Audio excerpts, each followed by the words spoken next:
गुरु प्यारी साध संगत जी राधा स्वामी जी। बाणी स्वामी जी महाराज। तीन लोक काल का थाना, चौथा लोक दयाल अस्थाना। काल दिया जीवन को धोखा, चौथे पद से सबको रोका। दयाल पुरुष का भेद न दीना, कर्म कांड में जीव अधीना। अपनी पूजा सब विधि गाई, जीव चले 84 भाई। काल मत जग में फैला भाई, दयाल मत भेद न काहू पाई। साहेब कबीर और तुलसी साहेब, दयाल मत्ता इन आन चलाई। राधा स्वामी खोल सुनाई, मैं भी इन संग मेल मिलाई। बाणी में आप जी हमें क्या समझाते हैं? वे हमें बड़े ही प्यार से समझाते हैं कि आत्मा को चौथे लोक दयाल देश या सतलोक से दूर रखने के लिए काल या मन उसे अनेक प्रकार की बाहरमुखी भक्ति, पूजा पाठ आदि में उलझा देता है। इसको स्वामी जी काल मत कहते हैं। इसी को अन्य संतों महात्माओं ने मन मत भी कहा है। आप जी संकेत करते हैं कि पूर्ण संत संसार में चौथे पद के स्वामी दयालु परमेश्वर से मिलाप के साधन और मार्ग का प्रचार करते हैं, पर मन आत्मा को संसार में अनेक प्रकार की दूसरी भक्तियों में लगा देता है। यहाँ आपने कबीर साहिब और तुलसी साहिब का जिक्र किया है। अपनी वाणी के बहुत से प्रसंगों में आपने गुरु नानक देव जी, जगजीवन साहिब, गोस्वामी तुलसीदास जी, दादू दयाल जी, शम्स तबरेज मौलाना जी, मुजहिद अल्फसानी आदि पूर्ण संतों के नाम लिए हैं, जिन्होंने संसार में परमात्मा की भक्ति के अनादि मार्ग का प्रचार किया है। आप एक प्रसंग में कहते हैं, काल कला प्रचंड दिखाई, जीव चले सब उसकी राही। संतन का कोई भेद न जाना, संत मता रखा गुप्त छिपाना। संत मता खुल कर अब गाओ, देकर कान सुनो समझाओ।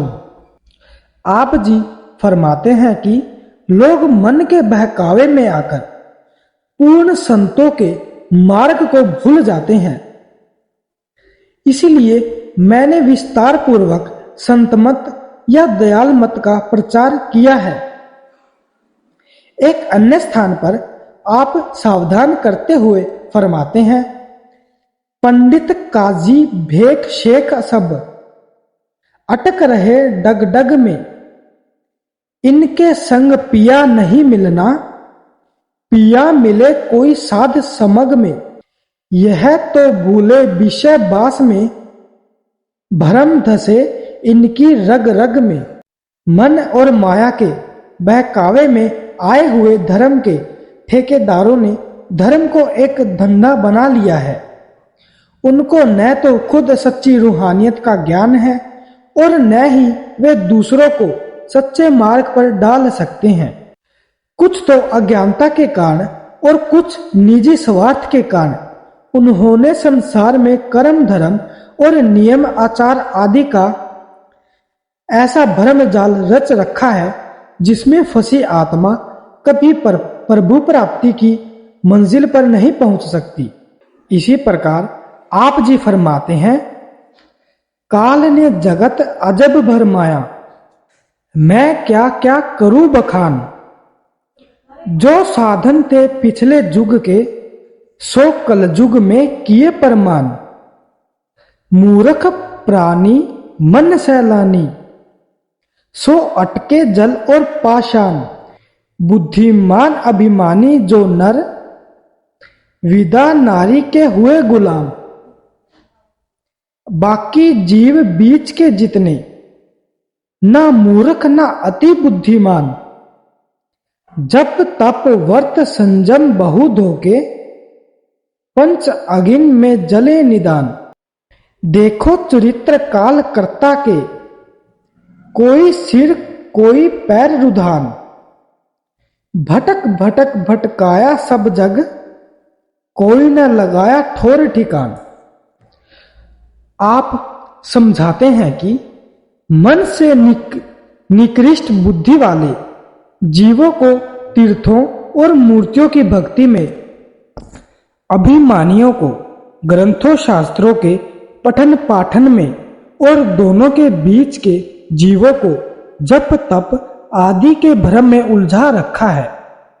ये साधन न कभी आत्मा को काल के दायरे से बाहर ले जा सकते हैं, न 84 के बंधनों को तोड़ सकते हैं और न ही 84 के बंधनों को तोड़ने में आत्मा की कोई मदद कर सकते हैं। आप जी फरमाते हैं, सुन अब सूरत कहूं मैं तो ते से, सुन अब सूरत कहूं मैं तो से, यह तो भूले हैं सब मोह से। कर्मी शरई है यह जीव, सतगुरु बिन नहीं पावे पीव। कोई राजा कोई पंडित होवे, कोई धनवान सुखी जग सोवे। कोई स्वर्ग जा करे बिलास, कोई एराफ बहिषत निवास।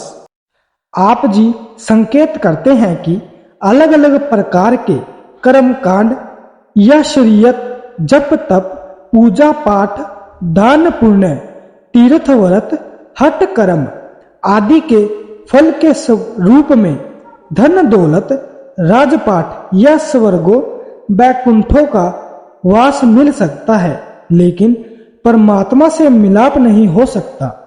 स्वर्ग या बैकुंठ भी भोग योनियां हैं।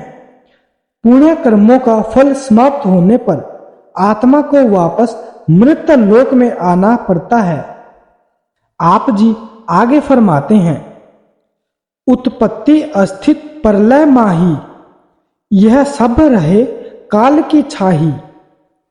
काल हद से परे न कोई, देश दयाल कोई नहीं जोई। आवागवन न काहू छूटा, देर अवेर सभी जम लूटा। सतगुरु बिना न कोई बाचा, सतनाम पद मिला न साचा। आप फरमाते हैं कि मन की प्रेरणा या मन के सुझाव से की गई हर प्रकार की भक्ति आत्मा को त्रिलोकी में कैद रखती है। त्रिलोकी तक की संपूर्ण रचना प्रलय और महाप्रलय के अधीन है। यह बार बार बढ़ती है, बार बार नष्ट होती है।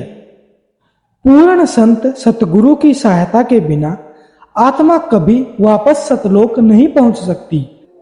संत स्वामी जी महाराज सच्चे परमार्थी को 3 बातें समझाते रहे हैं। मन को मन ही के द्वारा पैदा किए गए भक्ति के साधनों से वश में नहीं किया जा सकता।